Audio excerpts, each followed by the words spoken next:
हमारी संविधान सभा इसी शानदार भवन के सेंट्रल हॉल में बैठा करती थी, जिसके इस गोल गलियारे में 144 स्तंभ हैं। पर क्या आप जानते हैं हमारे संविधान के कितने स्तंभ हैं?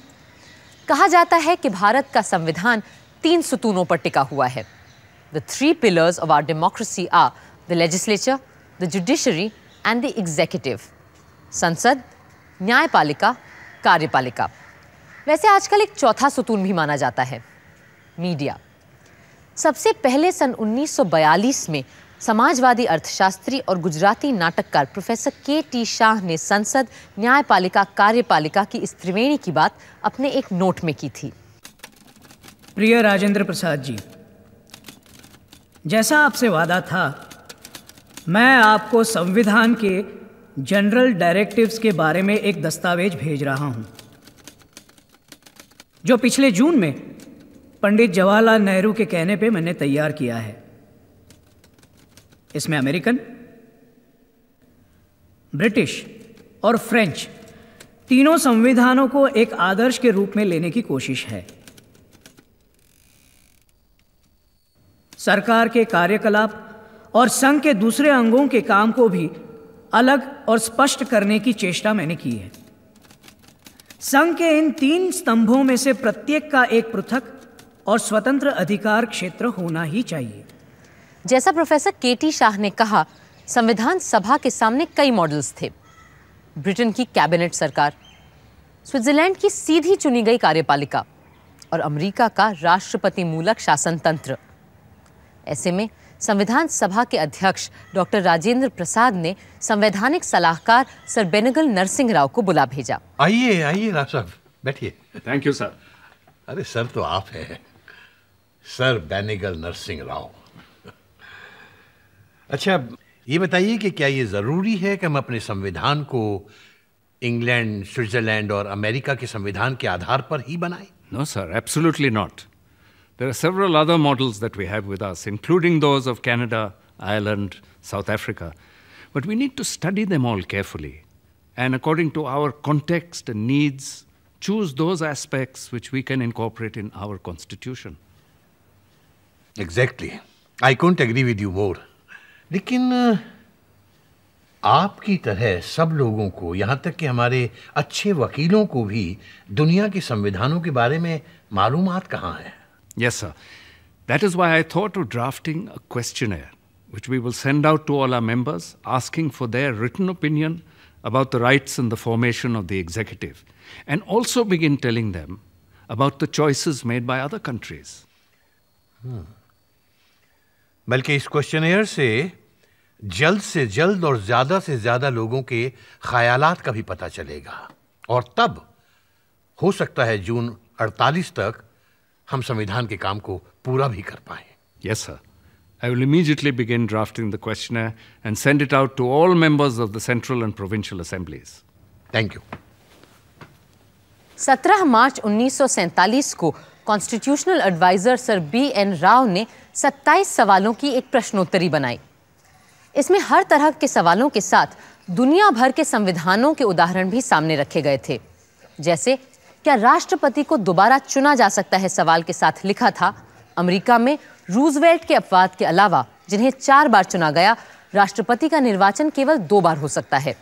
वहीं स्विट्जरलैंड में राष्ट्रपति को दोबारा चुने जाने का अधिकार ही नहीं है, और आयरलैंड में राष्ट्रपति का चुनाव केवल 1 और बार हो सकता है। सभी राज्यों की विधानसभाओं और संविधान सभा के सदस्यों को ये प्रश्न पत्र भेजा गया। What should be the designation of the head of the Indian Union? It should be president. No. Rashtrapati. Sounds more Indian. It is president for me. What should be his term in office? It should be 4 years. 6, I think. Should he be eligible for re-election? Yes. But not for more than 2 consecutive terms like in United States of America. Yes, but for a further period of not more than 3 years. What should be the nature and type of the Union executive? British, that is parliamentary, or American, which is presidential, or Swedish, which is a mixture, or something else? Parliamentary, of course. For once I agree with you. Parliamentary. Parliamentary it is. सिर्फ 2 जवाब? Yes, sir. From Dr. Shyama Prasad Mukherjee of Bengal and Sardar K.M. Panikkar of Travancore, and 7 more from the provinces.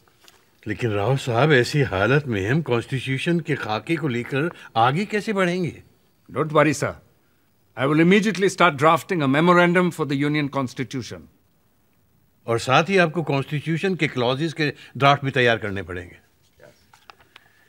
देख लीजिएगा, एक बार ढांचा बनने के बाद सब लोग नुक्ताचीनी करने खड़े हो जाएंगे, लेकिन शुरुआती दौर में कोई सामने नहीं आएगा। राव साहब चाहते थे कि प्रेसिडेंट को पूरे राष्ट्र द्वारा एक सार्वजनिक चुनाव से इलेक्ट किया जाए, पर उनकी ये तजवीज़ मानी नहीं गई। उसी समय श्री अल्लाडी कृष्णस्वामी अय्यर और श्री गोपालस्वामी अयंगार ने भी एक मेमोरेंडम तैयार किया, जिसमें राष्ट्रपति को बहुत से अधिकार दिए गए। इस प्रस्ताव में राष्ट्रपति को सेनाओं का सर्वोच्च कमांडर इन चीफ नियुक्त करने, संसद द्वारा पारित बिलों को वापस कर देने और मंत्री परिषद के कहने पर लोकसभा को भंग करने जैसे अधिकार पहली बार सामने आए थे। इन्हीं प्रस्तावों के आधार पर यूनियन कॉन्स्टिट्यूशन कमेटी का बनाया प्रारूप 21 जुलाई 1947 को पंडित जवाहरलाल नेहरू ने सभा के सामने रखा।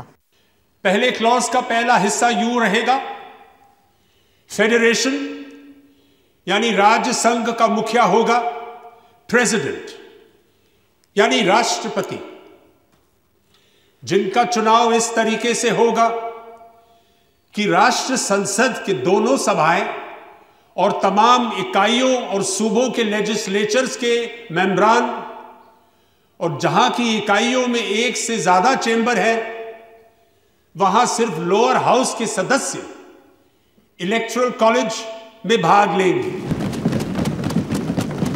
इकाइयों में समानता लाने की गर्ज से इकाइयों के लेजिस्लेचर्स के वोटों को उनकी आबादी के हिसाब से ही वजन दिया जाएगा। The votes shall be weighed in the proportion of the population of the units concerned. अब जनाब, एक मुद्दा जिसके बारे में हमें शुरू से ही फैसला करना होगा वो है कि हम किस किस्म और आकार की सरकार चाहते हैं, उसकी बनावट क्या होगी। क्या ऐसी सरकार होगी जिसमें जिम्मेदारी मंत्रिमंडल की होगी, या अमेरिका की तरह जहां सदर की ज्यादा अहमियत होती है और अपने मंत्री वो संसद से नहीं बल्कि खुद अपनी मर्जी से बाहर से नियुक्त करता है। इस मसले पर काफी गौर और बहस के बाद हम इस नतीजे पर पहुंचे हैं कि प्रेसिडेंशियल सिस्टम हमारे लिए उचित नहीं रहेगा। अव्वल इसलिए कि हम मंत्रिमंडल पर जोर देना चाहते हैं, और जहां जिम्मेदारी भी संसद, काबीने और मंत्रियों की होगी, ना कि राष्ट्रपति की। मगर साथ साथ हम ये भी नहीं चाहते हैं कि राष्ट्रपति महज एक सजावट का ओहदा रहे। अब इसके बावजूद हम एडल्ट फ्रेंचाइज के जरिए उनका चुनाव कराएंगे और ऊपर से उन्हें कोई असली जिम्मेदारी भी ना दें, तो बड़ा अजीब सा मामला बनेगा। अलावा इसके कि तमाम वक्त और लागत इस कवायद पर सर्फ होगा। सच पूछिए तो मैं खुद डेमोक्रेटिक तरीके के हक में हूं, मगर कभी कभी ज्यादा डेमोक्रेटिक तरीके गैर जरूरी भी साबित होते हैं। और अगर हम इतने बड़े पैमाने पर चुनाव कराएंगे तो हमारा सारा वक्त इसी में जाया हो जाएगा कि बस हम चुनाव ही चुनाव और उसकी तैयारी करते रहें, और किसी और काम के लिए हमारे पास वक्त ही नहीं बचेगा। पंडित नेहरू ने यह भी कहा कि असल में तो अच्छा होता अगर राष्ट्रपति किसी पार्टी, किसी दल का ना होता, पर शायद व्यावहारिक रूप से यह संभव ना हो पाए। पर इतना आवश्यक है कि चुने जाने के बाद राष्ट्रपति किसी दल विशेष का नहीं बल्कि पूरी निष्पक्षता से सारे देश और संविधान का रखवाला हो जाए। आज भी यही परंपरा जारी है। उधर डॉक्टर राजेंद्र प्रसाद के मन में कुछ शंकाएं अभी भी थीं। राव साहब, द क्वेश्चन इज कि क्या राष्ट्रपति के पास मंत्रिमंडल द्वारा भेजे गए बिलों को स्वीकार करने या अस्वीकार करने का अधिकार होगा या नहीं होगा? In my opinion, no. और अगर वो बिल संविधान के खिलाफ जाता हो तब भी ये बात लागू होगी? Sir, if the president, in some particular case where his view differs from that of his ministers, but accepts their views in deference of the convention, and that act should result in a breach of the constitution, then the responsibility for that lies with the ministers and not with the president. और अगर no party has a majority in the house और ऐसी collision सरकार चुनाव हार जाती है, तो क्या तब भी प्रेसिडेंट को उस मंत्रिमंडल की सुननी पड़ेगी बनिस्बत इसके कि वो उसको डिसॉल्व करके एक नए प्रधानमंत्री को खड़ा कर सके? That is a difficult one, sir. But I think that a defeated ministry has no right to be advising the president in the selection of a new prime minister. और अगर वो प्रधानमंत्री जो खुद जनता का विश्वास खो चुका है राष्ट्रपति को सदन भंग करने की सलाह नहीं देता, तो क्या राष्ट्रपति उसकी मर्जी के खिलाफ जाकर सदन को भंग कर सकता है? Yes. In such circumstances, the president may select a new prime minister who is able to carry parliament with him. मैं बस यही दुआ करूंगा कि कभी किसी राष्ट्रपति के सामने ऐसी नौबत ना आए कि उसे कभी कोई ऐसा दिन देखना पड़े। मंत्रिमंडल संसद के सदस्यों से चुना जाए या मंत्रियों का चुनाव सीधे जनता द्वारा किया जाए या मंत्रियों को अमेरिका की तरह चुने जाने की जरूरत ही ना हो और वो केवल सरकार के मुखिया की मर्जी पर मंत्री बन सके, इस बात पर एक बार फिर बड़ी बहस शुरू हुई दिसंबर 1948 में। Mister vice president, I beg to move कि कैबिनेट में 15 मेंबर होने चाहिए जो पार्लियामेंट के दोनों हाउसेस अपने आपस में से चुनेंगे और इन 15 मेंबर में से फिर आपस में प्राइम मिनिस्टर चुनेंगे। दोनों चुनाव प्रोपोर्शनल रिप्रेजेंटेशन के तरीके से होगा जिसमें एक ट्रांसफरेबल वोट हुआ करेगा। मैं ये और कहना चाहूंगा कि जिस तरह की डेमोक्रेसी उस सिस्टम में पाई जाती है जिसे हम पार्लियामेंट्री डेमोक्रेसी कहते हैं, असल में डेमोक्रेसी है ही नहीं। आइंदा की सियासत का मेरा तस्वुर है non party politics. Sir, Switzerland में जब पार्लियामेंट के मेंबर का चुनाव होता है उसके बाद वो कैबिनेट के मिनिस्टर्स का भी आपस में चुनाव करते हैं। वहां एक पार्टी को सरकार बनाकर दूसरी पार्टियों को दबाना या उन्हें सताने का सवाल ही नहीं उठता। क्या आप मुझे यह बता सकते हैं कि स्विट्जरलैंड कोई देश है या कोई शानदार अंतरराष्ट्रीय hotel? You need not answer that question, Mr. Mehboob Ali Beg. The next amendment is in the name of Professor K.T. Shah.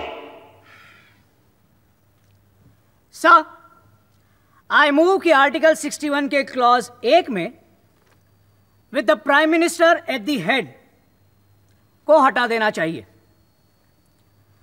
प्रधानमंत्री को संविधान के दायरे से बाहर रखने का यह कारण नहीं है कि मैं प्रधानमंत्री के पद के ही विरुद्ध हूं। ब्रिटेन के संविधान में आज भी प्रधानमंत्री का कोई स्थान नहीं है और प्रधानमंत्री को जो भी सामाजिक और शासकीय सम्मान और स्थान मिलता है वो इस वजह से कि उसके पास मंत्रिपरिषद का विश्वास है, न कि इसलिए कि संविधान उसे यह हक देता है। क्या मैं प्रोफेसर शाह से यह जान सकता हूं कि हालांकि वो ये कह रहे हैं कि बरतानिया के आइन में वजीर आजम या प्राइम मिनिस्टर का कोई वजूद नहीं है, पर क्या यह हकीकत नहीं है कि बरतानिया के आइन में वजीर आजम का वजूद एक हकीकत है? मैंने ये नहीं कहा कि प्रधानमंत्री के पद को ही निरस्त कर देना चाहिए, ऐसा कुछ भी नहीं है। मेरी मंशा सिर्फ इतनी है कि संविधान में हमें कैबिनेट के सारे मंत्रियों को बराबर का दर्जा देना चाहिए और किसी को भी अधिक महत्व नहीं देना चाहिए। इससे कैबिनेट की जिम्मेदारियों में एक फ्लेक्सिबिलिटी भी बनी रहेगी जो अभी वहां नहीं है। मुझे यह भी प्रस्ताव रखना है कि जब भी कोई मंत्री और खास करके प्रधानमंत्री बदला जाए तो उसे पूरे संसद के सामने प्रस्तुत किया जाए और उस व्यक्ति पर सदन का विश्वास मत लिया जाए। और यदि कोई यह विश्वास मत प्राप्त करने में असफल रहे तो उसे तुरंत हटाकर उसकी जगह किसी और को नियुक्त किया जाना चाहिए। और अगर पूरे मंत्रिपरिषद को ही सदन का विश्वास ना मिले तो पूरे कैबिनेट को ही निरस्त कर देना चाहिए और उसकी जगह नया मंत्रिमंडल बनाया जाना चाहिए। जाहिर है ऐसे प्रधानमंत्री और कैबिनेट के बारे में संशोधन प्रस्ताव पारित नहीं हो पाए, लेकिन राष्ट्रपति के चुनाव को लेकर बहस बहुत बाद तक जारी रही और सन 1948 के अंत में संविधान सभा में प्रोफेसर केटी शाह ने एक अनुमोदन प्रस्ताव के जरिए फिर से ये मुद्दा उठाया। सर, मेरा अभी भी यही विचार है कि हम बहुत बेहतर व्यवस्था बनाएंगे अगर हम राष्ट्रपति का चुनाव सीधे सीधे सारी वयस्क जनता के वोट से करें, ना कि उस तरह घुमा फिरा के जैसा कि हम करने की सोच रहे हैं।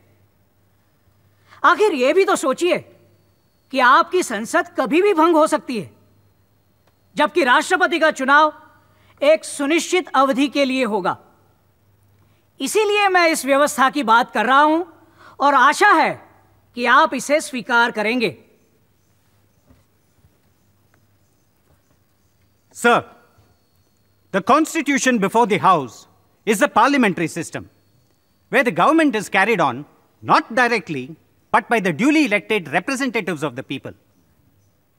And in consonance with that principle, the framers of this constitution have wisely made the presidential election an indirect election and not a direct one as Professor Shah envisages.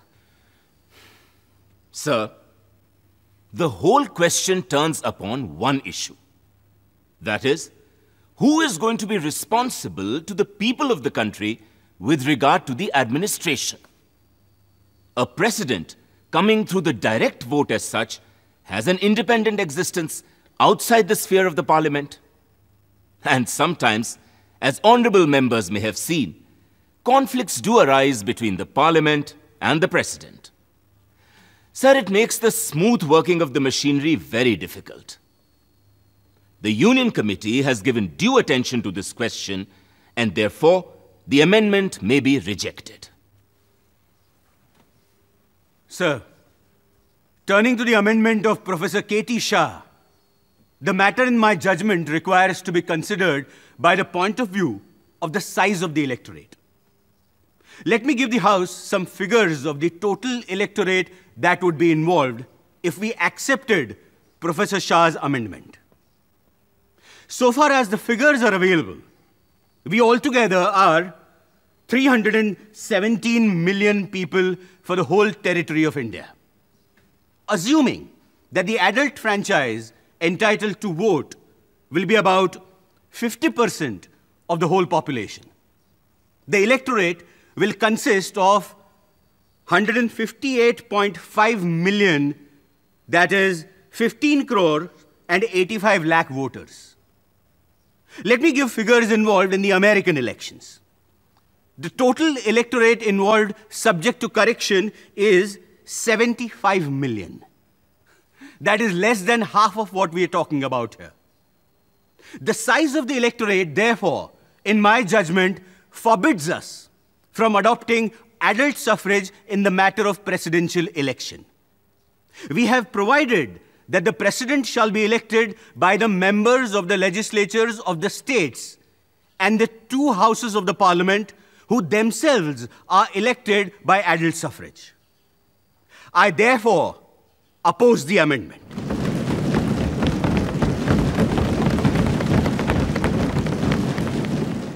और यूं तय हुआ भारत के राष्ट्रपति के चुनाव का मसला। पर कार्यपालिका के दूसरे पक्षों को लेकर बड़ी बहसें हुईं। अल्पसंख्यकों के नुमाइंदे चाहते थे कि एक नॉन पार्लियामेंट्री एग्जीक्यूटिव सरकार बनानी चाहिए और मंत्रिमंडल का चुनाव धर्म जाति के अनुपात में प्रोपोर्शनल रिप्रेजेंटेशन द्वारा किया जाना चाहिए। खुद कांग्रेस पार्टी के दलित नेता भी चाहते थे कि अल्पसंख्यकों और हरिजनों को मंत्रिमंडल में आरक्षण दिया जाए।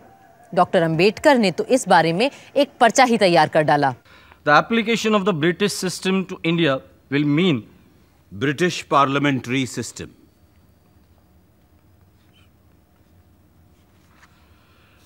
Application of British parliamentary system to India will mean that the cabinet is formed by the majority party. Although in England this would mean a political majority. In India it will be... In India, the majority is a communal majority.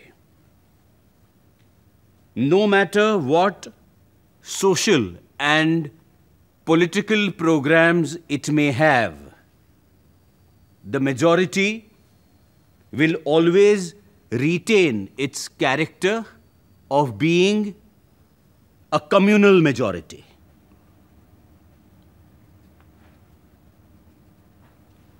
Aage. The majority in Britain is under no obligation to bring a representative of the minority communities into the cabinet. But in India, this will be wrong. No. Likho. In India, it will be forever threatening and prove a menace to the life, liberty, and pursuit of happiness of minorities in general and untouchables in particular. It would make the majority community a governing class and the minority community a subject race.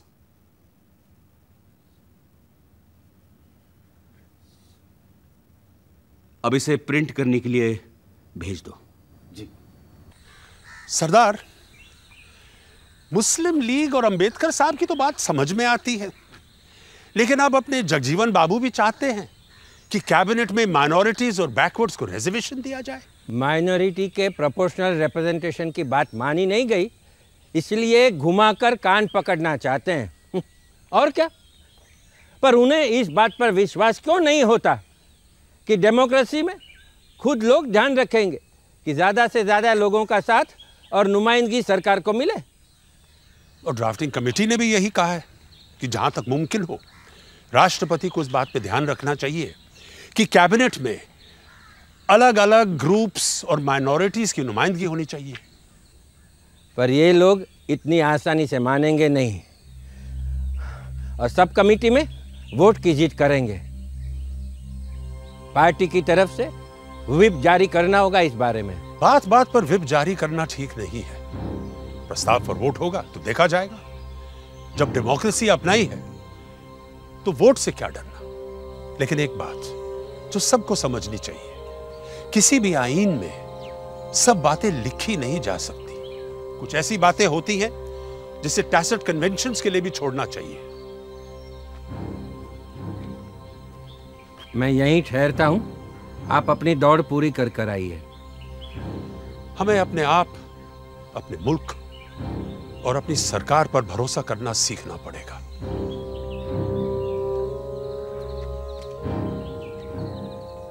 कार्यपालिका में किसी भी प्रकार के आरक्षण के प्रस्ताव को सब कमेटी में 7 के मुकाबले 8 वोटों से खारिज कर दिया गया। धीरे धीरे सभी ने इस व्यवस्था की अच्छाई और सच्चाई को देखा और 4 नवंबर 1948 को सभा में संविधान का ड्राफ्ट रखते हुए खुद डॉक्टर अंबेडकर ने इस व्यवस्था की हिमायत की।